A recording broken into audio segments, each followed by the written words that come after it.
je vous propose de noter vos questions et on reviendra sur un temps d'échange et de partage. Est-ce que ça vous convient?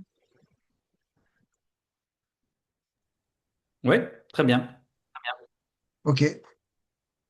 Et Alexandre et Lucia, je vais vous présenter, enfin, je vais pas vous présenter spécifiquement, mais peut-être faire un tout petit tour de table là pour savoir qui est qui, et puis après on commence. Donc Alex, moi je te vois le premier sur mon écran, donc Au c'est pas hasard. très galant.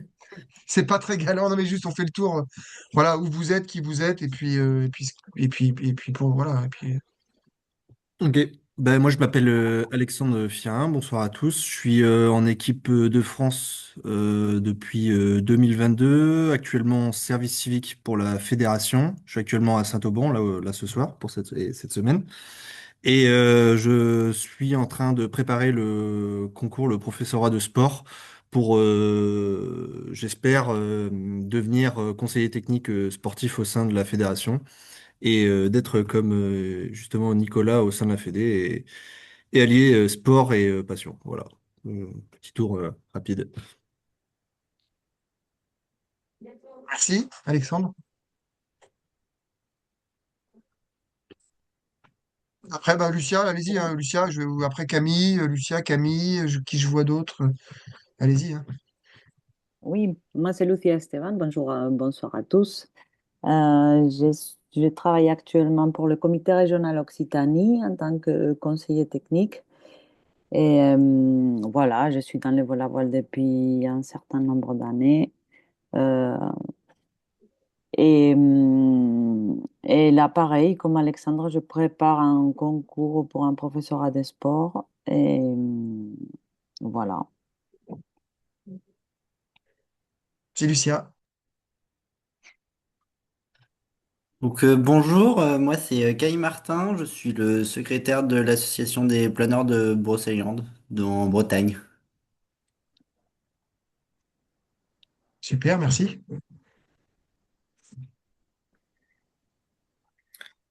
Bonsoir, je suis Manava Girard, FI depuis à peine un an au planeur du bassin d'Arcachon.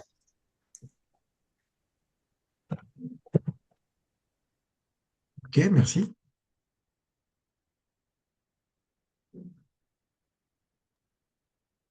Bon, ben, je vais prendre la parole. Donc, Thierry Fraisse. Ouais, Euh, donc, au sein de la fédération, ben, je m'occupe de la commission voltige et je vole dans les clubs d'Issoudun et de Bayeaux où je suis impliqué dans la vie des clubs, beaucoup intéressé par les BIA, le développement.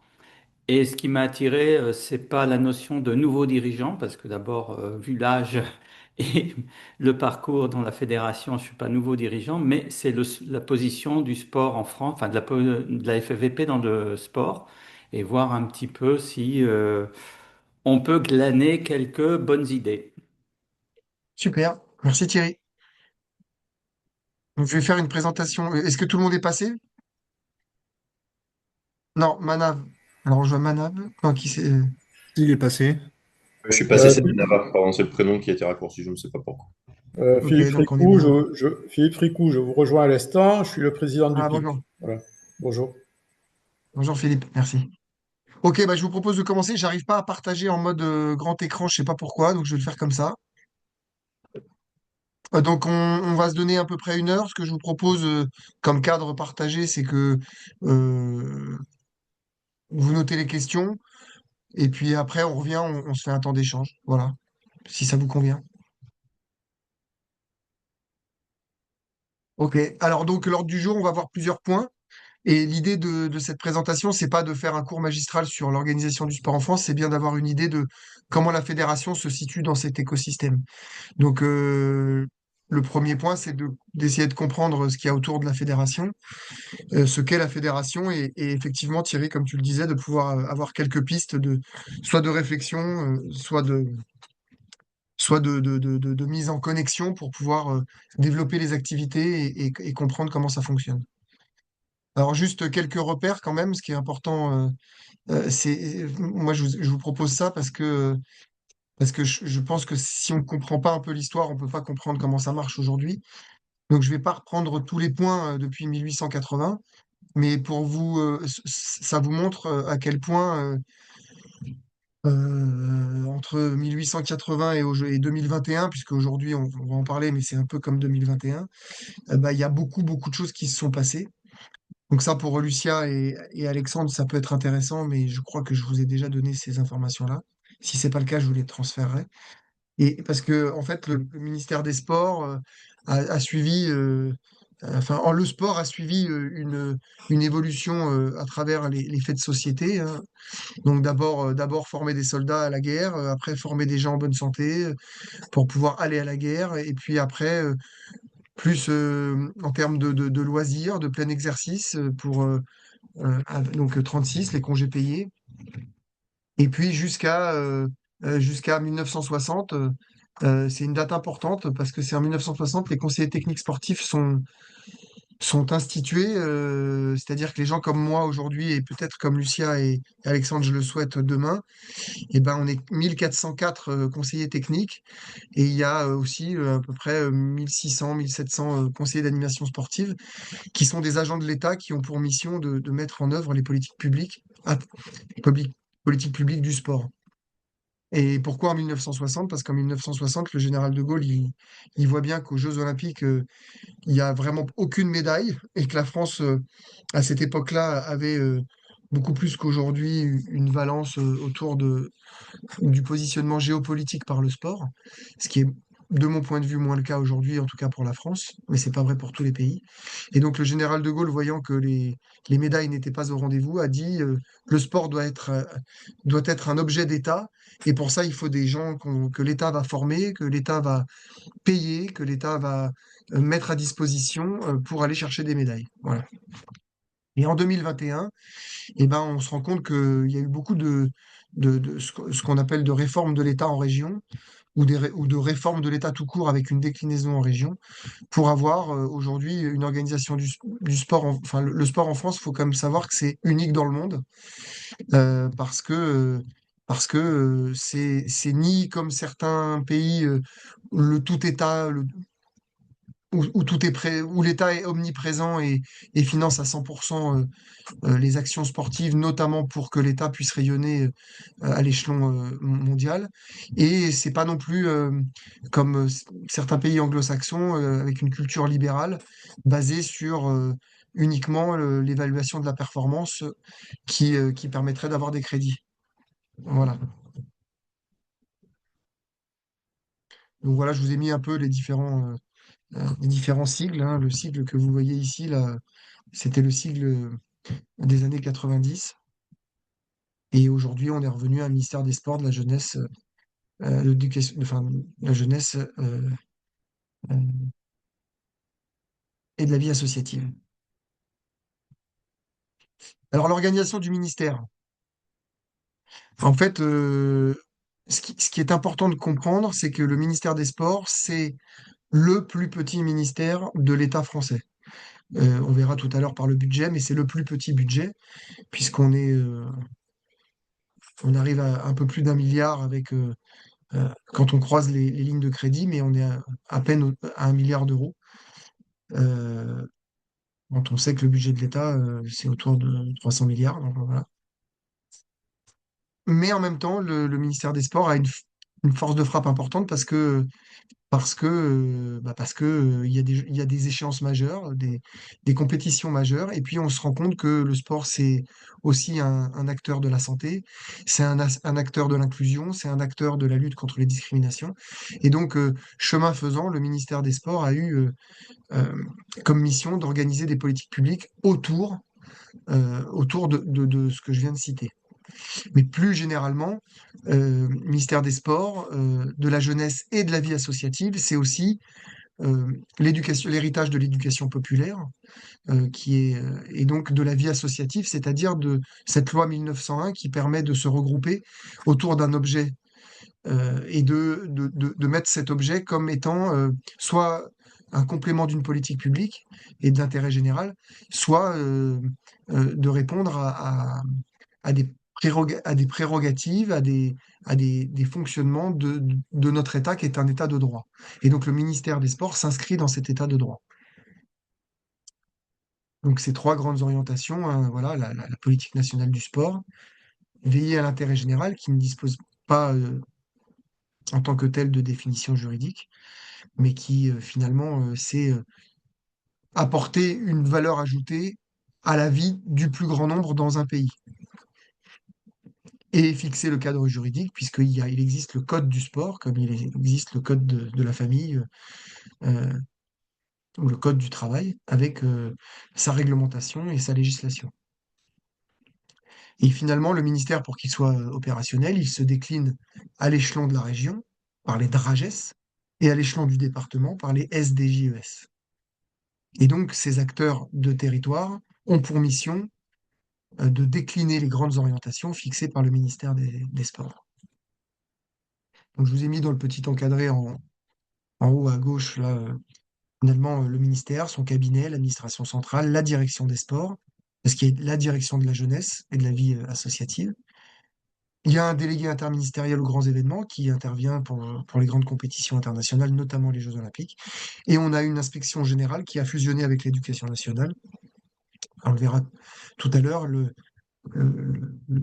ministère des Sports, euh, même si c'est un ministère de plein exercice, dans sa déclinaison et son organisation, depuis 2021, et on est lié à l'éducation nationale. Et on en reparlera tout à l'heure, de quelle est la nature de cette liaison.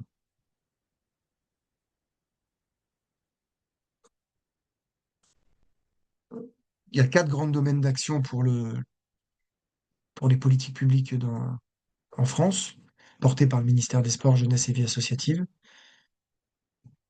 Le sport pour tous, le haut niveau, la lutte contre les dérives et la protection des publics, et la promotion des métiers de l'emploi et de la formation dans le secteur du sport.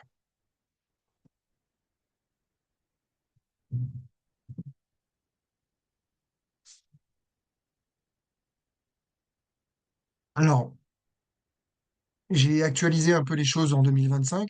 En 2024 et avant 2024, c'était un peu particulier pour la simple et bonne raison que euh, les budgets se sont adaptés à un événement majeur qui était Paris 2024 et sa préparation, ce qui a permis aux fédérations olympiques, mais pas que, de pouvoir bénéficier de manière beaucoup plus importante de crédits, avec euh, le président de la République et les différentes ministres des Sports euh, qui veulent porter l'héritage des Jeux Olympiques. Et on s'aperçoit que là, en fin d'exercice, et notamment pour 2026, l'héritage des Jeux Olympiques, c'est-à-dire ce que, ce que, ce qu'on a pu capitaliser des crédits et des moyens mis à la disposition de l'organisation des Jeux Olympiques.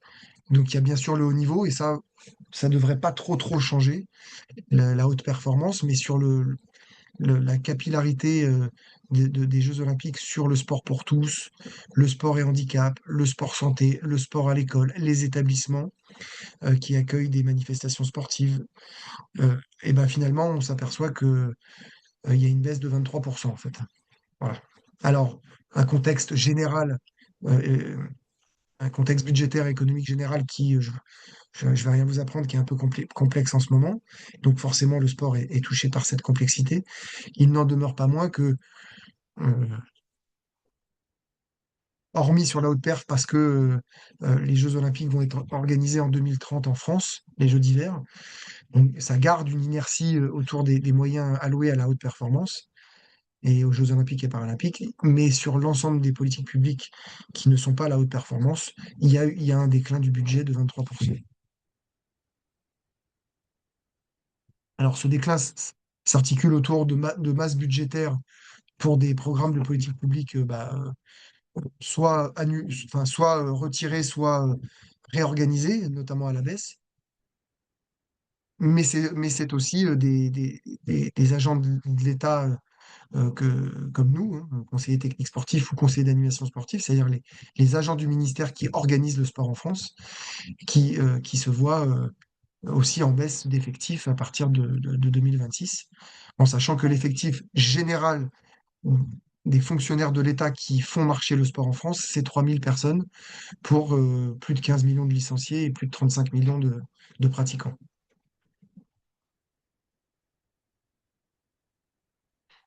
Alors, la particularité, c'est que, comme on l'a vu précédemment, c'est que le ministère des Sports s'est recentré sur des missions plus régaliennes, hein, c'est-à-dire euh, la sécurité des pratiquants, la sécurité dans les enceintes sportives. En fait, a été créé en 2017, puis actif en 2019, l'Agence nationale du sport, qui est un acteur public euh, composé de trois entités, euh, l'État, donc le ministère des Sports, les collectivités territoriales et le monde économique. Et sa vocation à l'ANS, c'est d'être à la fois un rayonnement national, mais aussi d'avoir un rayonnement territorial à travers les conférences régionales du sport et les conférences des financeurs du sport, dans ce qu'on appelle les projets sportifs territoriaux. C'est finalement ce que vous faites les uns les autres quand vous faites une demande de subvention. C'est un projet sportif territorial euh, avec des crédits de l'ANS qui sont organisés et déployés via les fédérations. Donc l'ANS est une entité qui a été créée sur un modèle un peu anglo-saxon qui est l'héritage de UK Sports, qui a été créé en Angleterre pour l'organisation des Jeux Olympiques en 2012 en Angleterre. Et donc la France ayant les Jeux Olympiques en 2024, et ben, le modèle a été un peu les Anglo-Saxons, notamment l'Angleterre, puisque ce sont des Jeux qui ont plutôt pas été trop déficitaires et qui ont permis aussi un déploiement du sport pour le plus grand nombre en Angleterre, en sachant que le modèle n'étant absolument pas le nôtre dans la manière d'être accompagné avec des crédits publics, euh, voilà, cet héritage, on l'a adapté à la réalité française.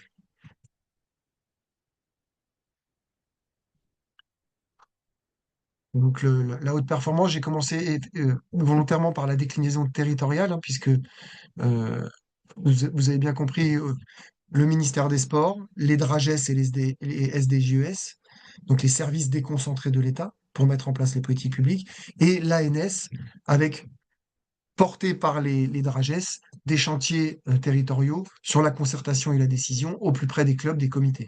C'est ça l'idée, hein. C'est cette mécanique-là. Et donc là, je reviens sur la partie nationale de l'ANS, voilà, donc sur le haut niveau. Et puis les contrats de haute perf, les contrats de développement et que les fédérations tous les 4 ans redéclinent avec l'ANS pour pouvoir continuer à faire du handiplaneur, du BIA, de la féminisation. Voilà, donc c'est dans ce cadre-là que l'ANS intervient via les fédérations.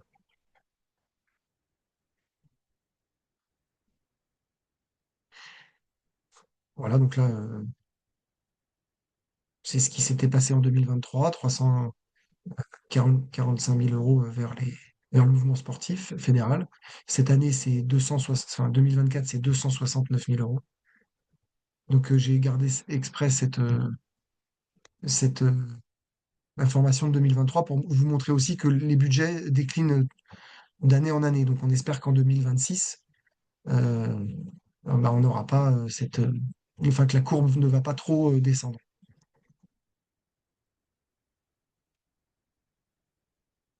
Voilà, donc là, en synthèse, premier bloc, le ministère des Sports, ses déclinaisons territoriales, les politiques publiques, une réglementation spécifique et des moyens humains spécifiques avec des agents de l'État. À côté du ministère des Sports, l'Agence nationale du sport, avec deux valences, la haute performance et le haut niveau, mais aussi le sport pour tous, avec une volonté d'être au plus près des territoires.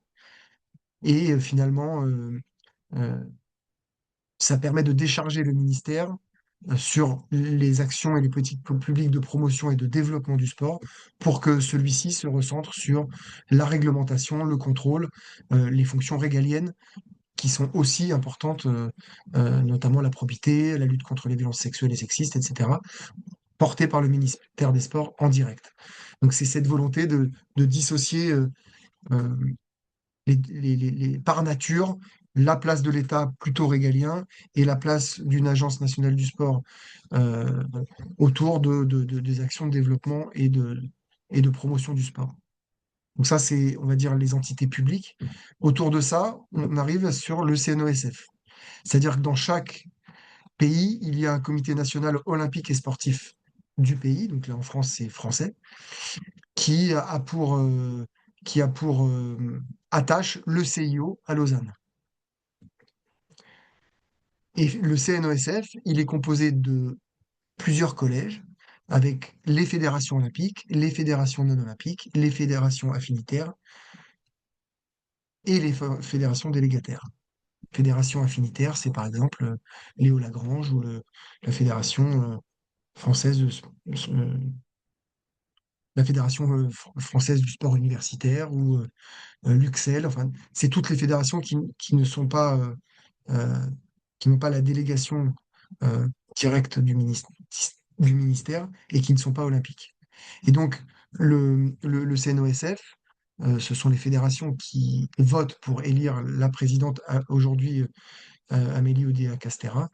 Euh, Ils ont pour mission de représenter le mouvement sportif à l'échelon national. Le mouvement sportif, c'est quoi?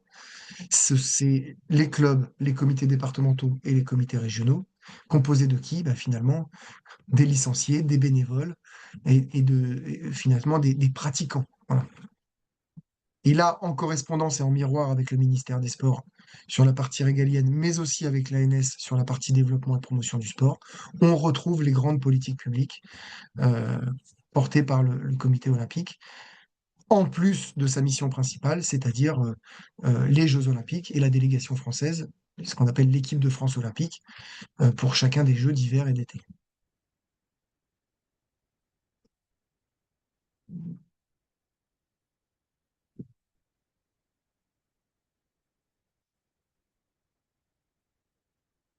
Donc le mouvement olympique pour le planeur, eh ben, ce sont les clubs, les comités régionaux et les comités départementaux. J'ai mis des exemples comme ça.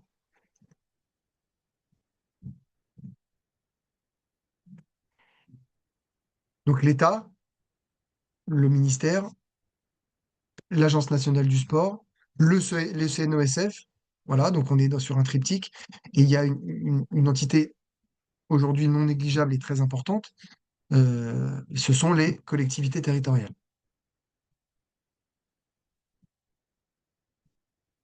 Donc un quatrième acteur qui, pour le planeur, puisqu'il faut toujours penser cette présentation en se disant mais moi, mon club, moi, mon comité, moi, Vélivol, moi, sportif de haut niveau Vélivol, quels sont les acteurs qui me concernent finalement? Et ben donc les collectivités territoriales sont des acteurs incontournables, même si le sport n'est pas une compétence euh, propre et prioritaire, notamment d'un comité, d'un conseil régional, par exemple, ou d'un conseil départemental. Il n'en demeure pas moins qu'ils ont des politiques publiques de proximité dans lesquelles le sport, aujourd'hui, a une place, pour la plupart de ces entités, très importante. Donc, peut-être, Alexandre, tu peux, là, concrètement, parler de ton cas avec le conseil régional des Hauts-de-France, juste de manière assez courte et organisée. Par rapport aux subventions notamment? Ouais, ouais, par exemple, concrètement, ouais, à quoi ça sert, voilà. Moi, dans mon cas, en tant que sportif de haut niveau, j'ai droit à une subvention chaque année, peu importe le résultat, étant donné que je suis présent sur des listes ministérielles. En tant que sportif haut niveau, j'ai droit à une subvention. Et chaque région, il me semble, peut donner des subventions. Pareil pour le conseil départemental. Donc, ce qui est différent, faut bien différencier le conseil régional et le comité régional de vol en planeur. C'est tout à fait différent. Voilà, donc là, voilà, sur le haut niveau, chaque conseil régional peut avoir une politique plus ou moins engagée, notamment sur le champ du sport de haut niveau, mais aussi sur le champ du handicap, aussi sur le champ du déploiement et de la mixité et de la pratique féminine. voilà, en fonction des spécificités des territoires et du conseil dans sa globalité et du président ou de la présidente. Mais ça reste un acteur incontournable, notamment, tu l'as évoqué, Alexandre, le, le conseil régional, euh, le CRVP Occitanie, doit être en lien avec le conseil régional Occitanie. Voilà, il y a un parallélisme des formes, pardon, entre comité régional euh, au vol en planeur et le conseil régional, le comité départemental vol en planeur et le conseil départemental, et pourquoi pas des communautés de communes, et pourquoi pas des communes. Voilà. Donc les compétences des collectivités territoriales pour le planeur, voilà. Alors, alors parfois c'est un peu compliqué, mais ils ont des sites, ils ont des conseillers, ils ont des conseillers techniques comme nous qui ont passé des concours de la fonction publique territoriale, puisque vous savez qu'il y a trois fonctions publiques en France. La fonction publique d'État, dans laquelle moi j'officie, la fonction publique territoriale, euh, donc les communes, conseil régional, conseil départemental, et la fonction publique hospitalière.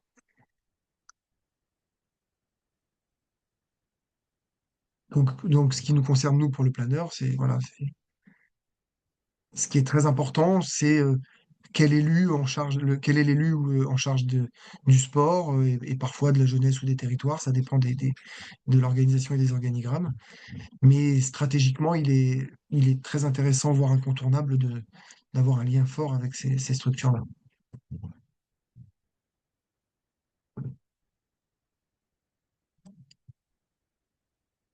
Donc, pourquoi je parle de fédération délégataire, je l'ai évoqué tout à l'heure. Le Comité national olympique, une entité importante dans l'organisation du sport en France, en lien avec l'ANS, en lien avec les politiques publiques de l'État, en lien avec le mouvement sportif, les clubs, les comités départementaux, les comités régionaux, mais bien évidemment les fédérations, qui sont les têtes de pont aussi du mouvement sportif fédéral et donc territorial. Euh, et donc, pourquoi délégataire? Bah, parce que la Fédé de planeurs est une fédération délégataire, c'est-à-dire que tous les 4 ans, l'État donne par la délégation, qui est remis en jeu tous les 4 ans, ce que j'ai évoqué la dernière fois, un pouvoir qui s'appelle des prérogatives de puissance publique. C'est-à-dire que la délégation donne le droit euh, à la fédération, de par son organisation démocratique, de par euh, euh, son organisation en tant que fédération euh, euh, comment dire, qui porte et qui représente un certain nombre de licenciés et un certain nombre de structures que sont les clubs, les comités départementaux et les comités régionaux, elle porte la voix de l'État pour organiser des politiques publiques. Et donc la délégation, donc ces prérogatives de puissance publique, se matérialisent par des aides, des aides qui vont du contrat de développement, du contrat de performance, de cadres d'État. Il y en a 5 à la fédération cette année. Et, et donc d'un lien direct sur comment on fait en sorte que le planeur, par sa délégation, puisse le mieux possible accompagner les clubs, les comités à mettre en œuvre les politiques publiques déterminées euh, et financées par, euh, par la loi annuelle d'orientation, les politiques publiques porté par le ministère des Sports. Donc en fait, il y a cette interconnexion entre les acteurs qui s'articulent autour des politiques publiques et qui ont une vision soit nationale, avec des visions stratégiques, soit micro, avec une vision opérationnelle, notamment pour rénover un clubhouse, pour acheter des golfettes ou pour financer les classes BIA, quoi. Voilà.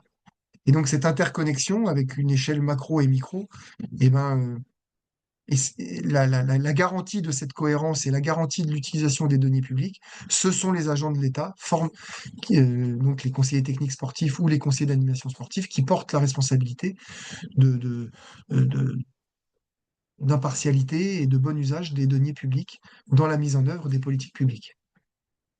C'est pour ça que cette interconnexion et cet écosystème, il faut le comprendre, il faut le connaître et il faut surtout euh, s'impliquer et incarner cette mécanique et cette culture spécifique.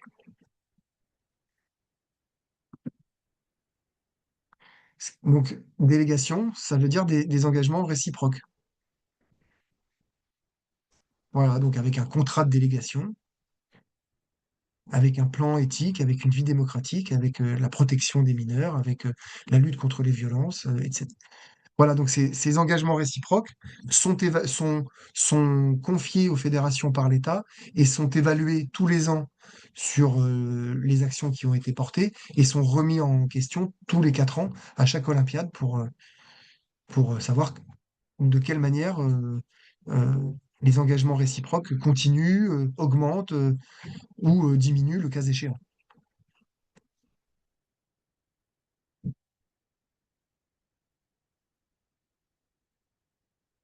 Voilà, donc, pardon, donc voilà, donc c'est cette idée d'écosystème un peu complexe, mais en même temps, voilà, par exemple, voilà, donc Alexandre, tu peux nous parler, voilà, pourquoi j'ai mis l'Agence des services civiques, à ton avis, dans l'écosystème là? Bah, dans mon cas, parce que je suis en service civique, donc forcément ça a un impact. Et c'est l'agence c'est l'agence qui me verse une indemnisation, une indemnité. Voilà, c'est ça, c'est que l'Agence du service civique est une politique publique de professionnalisation et d'emploi dans le secteur du sport, avec un dispositif particulier, avec des cibles d'hommes et de femmes particulières, avec un cahier des charges, sur une durée définie, pour pouvoir mettre en œuvre, accompagner le mouvement sportif à mettre en œuvre bah, l'ensemble des politiques publiques. Voilà.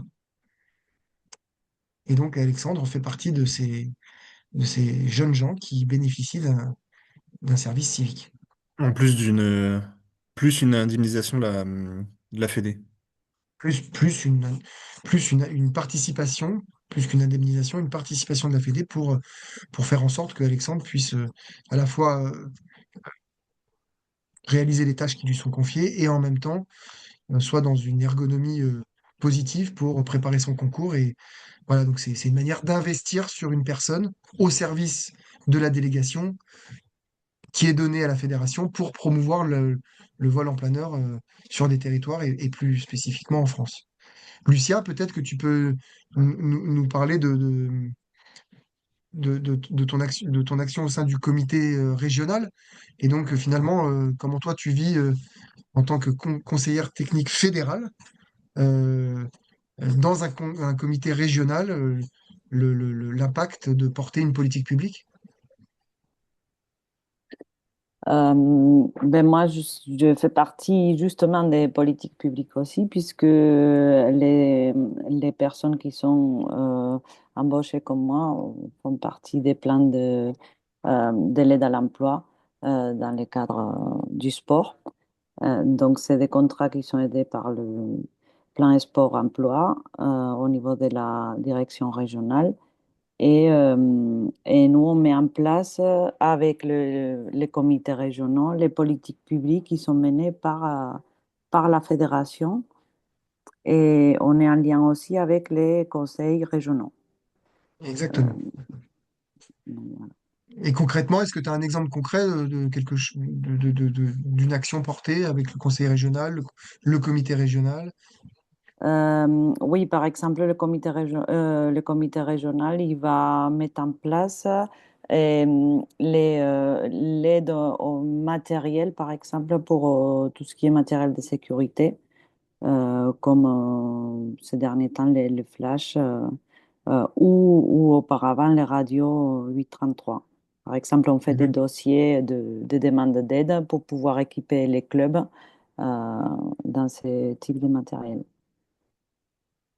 Au niveau de la fédération, on met en place, par exemple, ben, les passions, les nouveaux interrégionales jeunes qui s'appellent maintenant Planner Academy.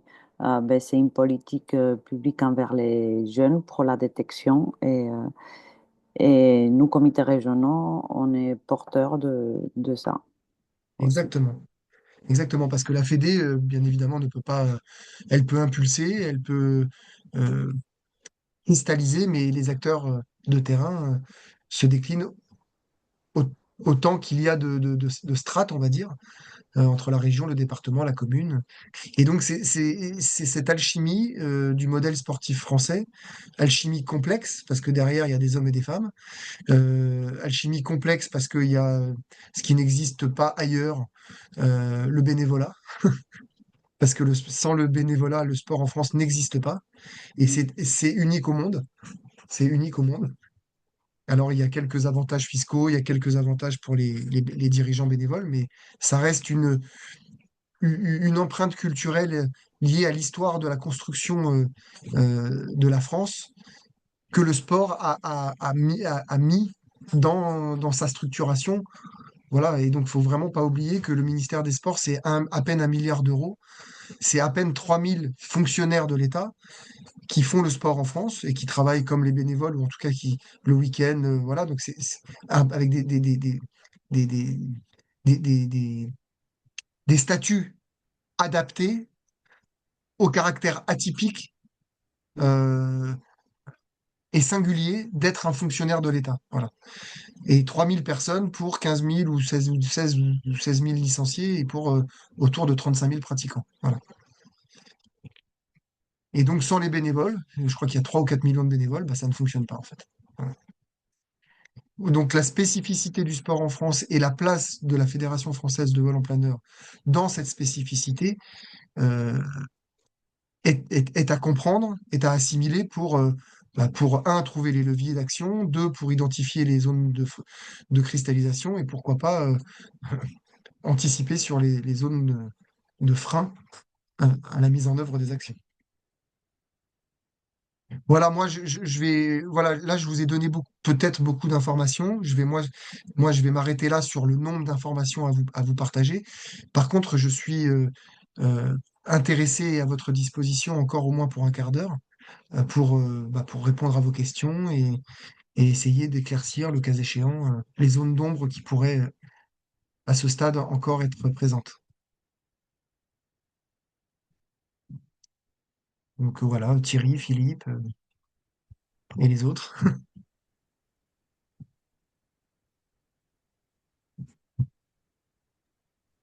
Est-ce qu'il y a des questions?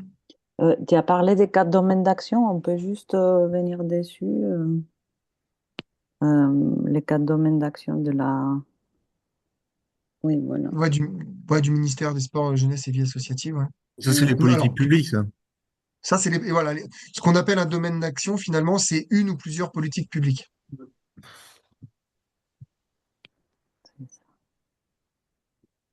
Oui, Nicolas, Oui, dans la présentation de l'ANS, oui, j'ai pas noté la page, mais c'était la première diapositive, peut-être la précédente, voilà.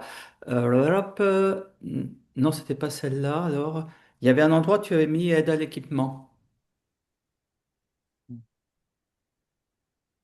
oui. Alors, ça doit être là, normalement. Ouais, Voilà, Oui, c'est voilà, là. c'est ça, la Ouais, c'est première.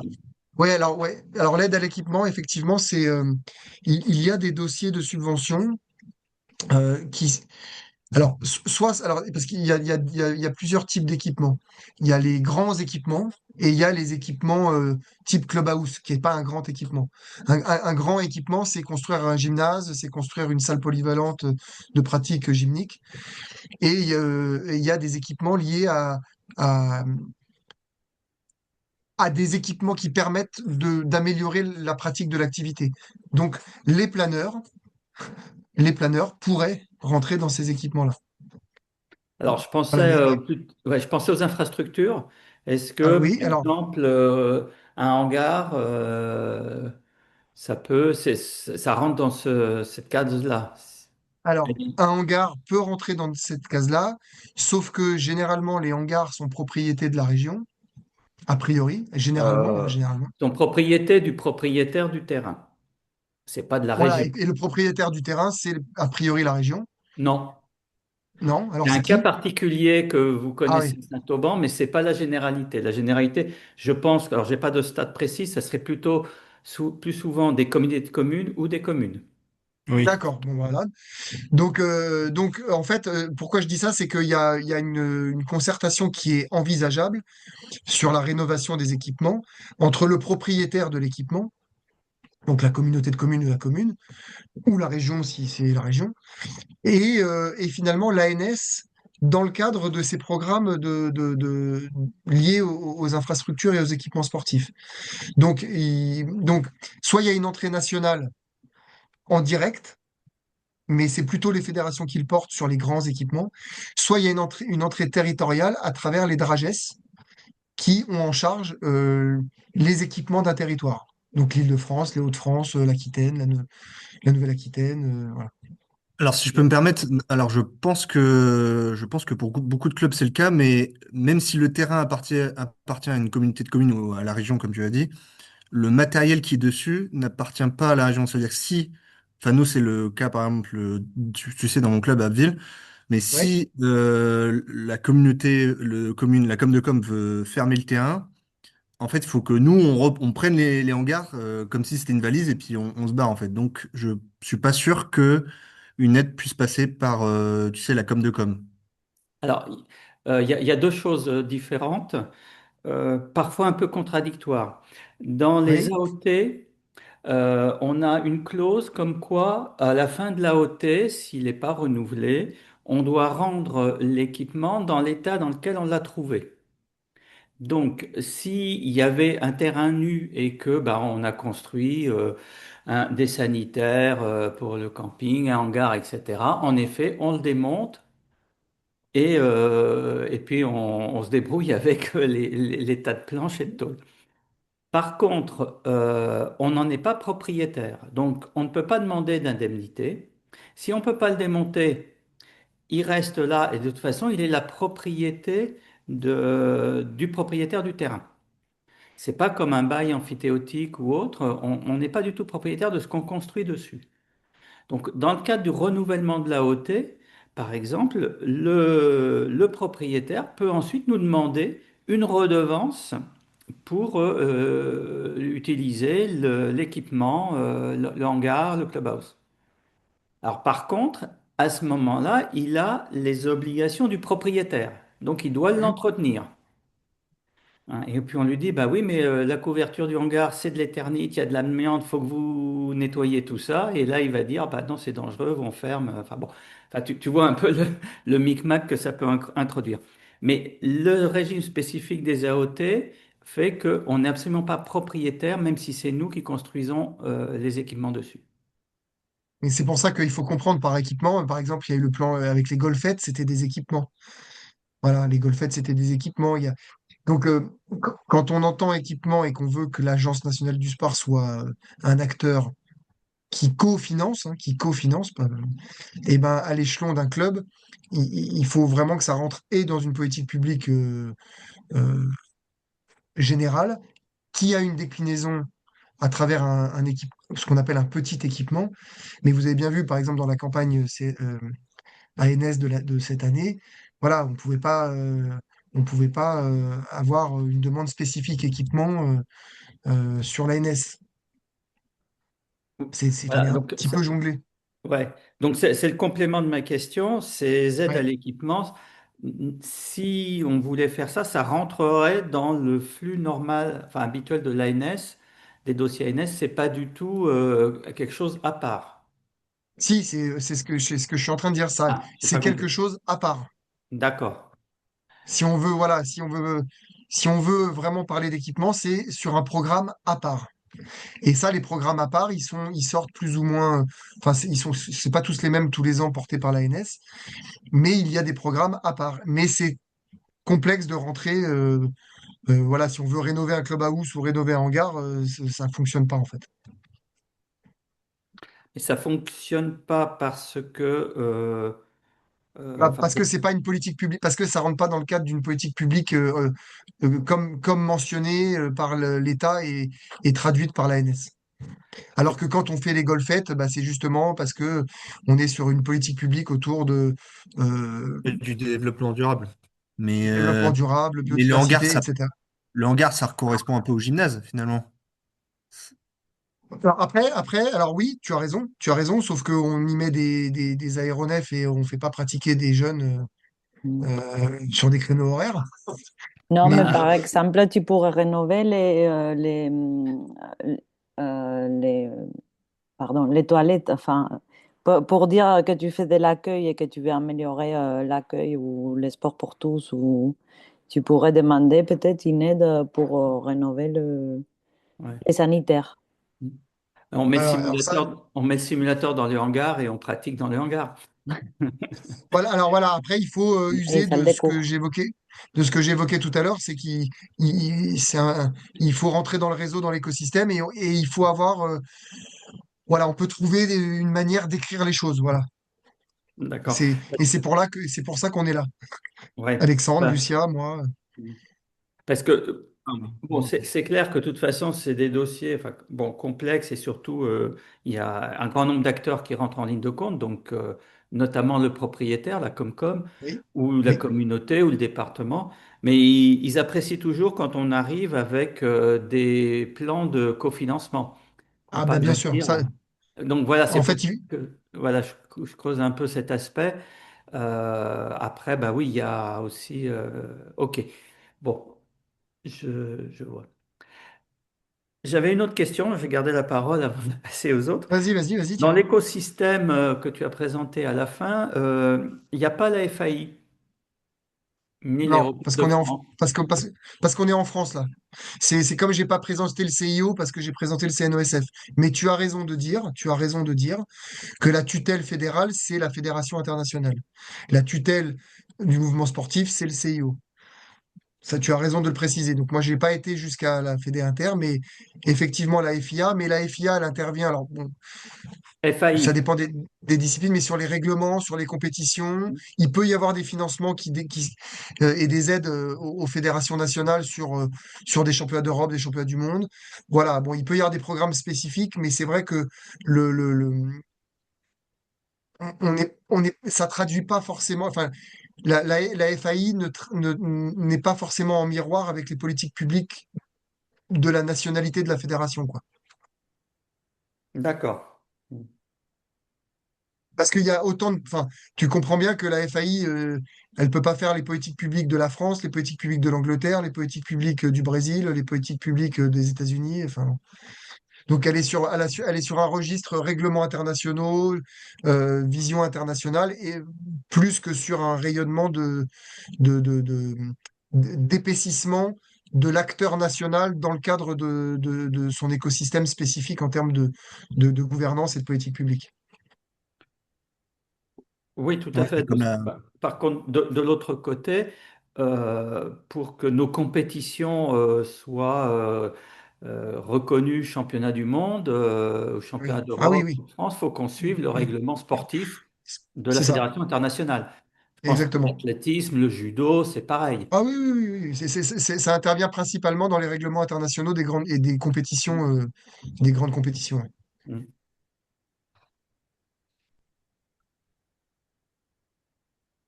Ok. C'est quoi l'aide à l'emploi sportif? T'as montré là tout à l'heure, là, tu sais, il y a l'aide à l'équipement, mais qu'est-ce que vous appelez l'aide à l'emploi sportif? C'est pour les salariés instructeurs, par exemple? Non, par exemple, c'est Lucia. Le coordinateur ETR. Ok, C'est-à-dire que l'ANS, elle prend un coût chargé, elle prend une partie du coût chargé d'un agent de développement du territoire, placé dans un CROSS ou un CDOS, ok, en complément de la fédération. Donc ok. c'est des cofinancements en fait. Ouais, je vois tout à fait. Il nous reste 5-6 minutes. Est-ce qu'il y a d'autres questions?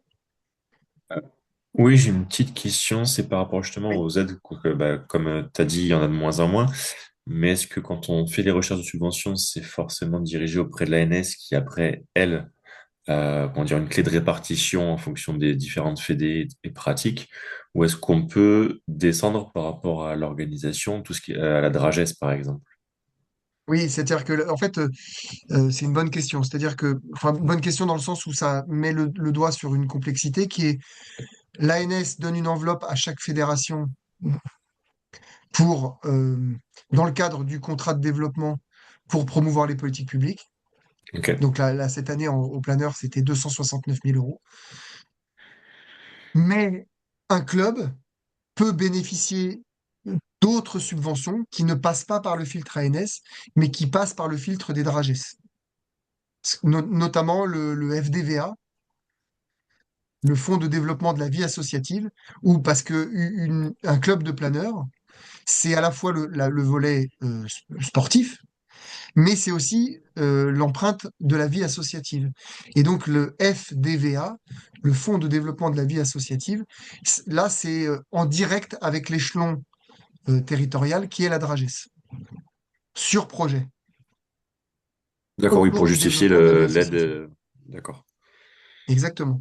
Et comme sur le département, je suppose. Parce que du coup, on a parlé des Drages, mais le service départemental, je pense qu'il aide aussi. Et le SDJES, alors le SDJES a beaucoup, enfin, ne porte pas de crédit, enfin, tous les crédits portés par le SDJES, en fait, passent par la DRAGES. Parce que le SDJES, ils ont plus une vision autour de déploiement des Oui, activités, plus que de financement euh, des projets et des actions qui sont portés par les DRAGES. oui, ok, je vois. Donc typiquement, un club qui veut, alors moi j'ai pas j'ai pas le, comment dire, j'ai ni l'expertise ni fine du Fonds de développement de la vie associatif en Drages, mais enfin, s'il y a besoin, tu peux me contacter et puis on peut se mettre en lien et avoir une interlocuteur ou une interlocutrice en Drages pour réfléchir, soit voir si ton projet est éligible, soit construire un projet qui rentrerait dans ce programme de financement. Ok. Mais je crois que j'ai un contact, parce que justement, étant FI depuis peu, j'ai fait une demande de carte de travail par rapport à ça. Donc j'ai quelqu'un qui est en contact sur le Drages de mon département et de ma région. D'accord, très bien, parfait. Je vais contacter directement parce que typiquement, on parlait d'AOT tout à l'heure. Nous, on a Oui, des soucis avec le propriétaire de la plateforme et le gestionnaire pardon, de la plateforme qui nous demande des redevances. Désolé, hein, je fais une parenthèse très orientée. Euh, et donc, je ne sais pas si ça peut rentrer dans le cadre d'une aide par rapport à la vie associative locale, par exemple, pour la maintenir en état euh, ou pas.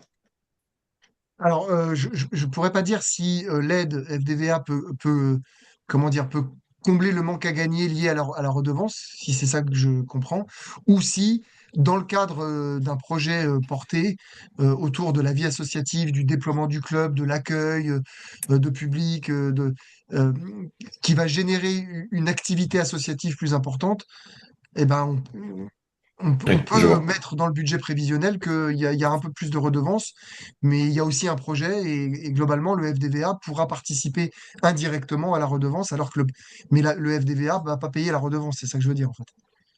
Oui, pas directement, mais c'était pour savoir s'ils avaient un peu une vision potentielle sur le tissu associatif sportif local, justement, pour les encourager, même si c'est pas exclusivement un projet.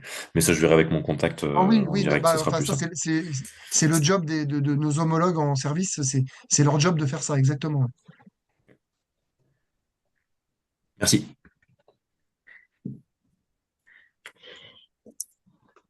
Y a-t-il encore une ou deux dernières questions avant qu'on se quitte? Ou C'est bon pour réflexions moi. ou interrogations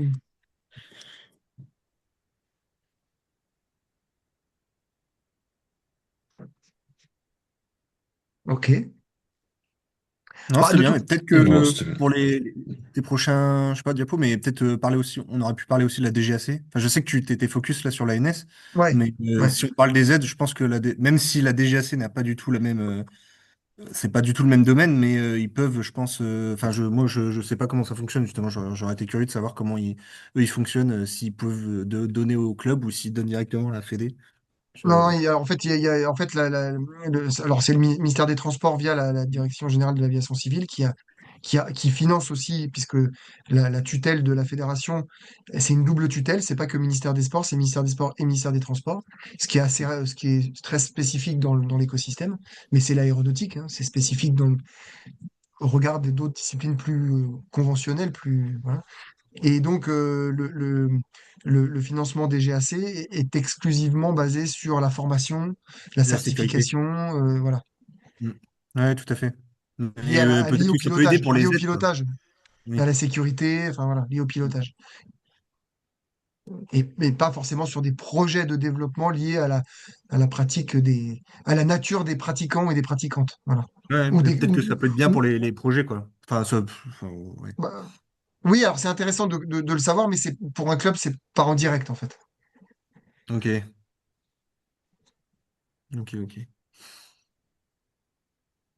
Donc, pour compléter ta réponse sur la DGAC, bon, actuellement, oui, c'est pas en direct. Il y a eu historiquement, il y a quelques années, la DGAC a aidé directement l'équipement, par exemple, des silencieux, des hélices quadripales, hein, pour lutter contre les nuisances.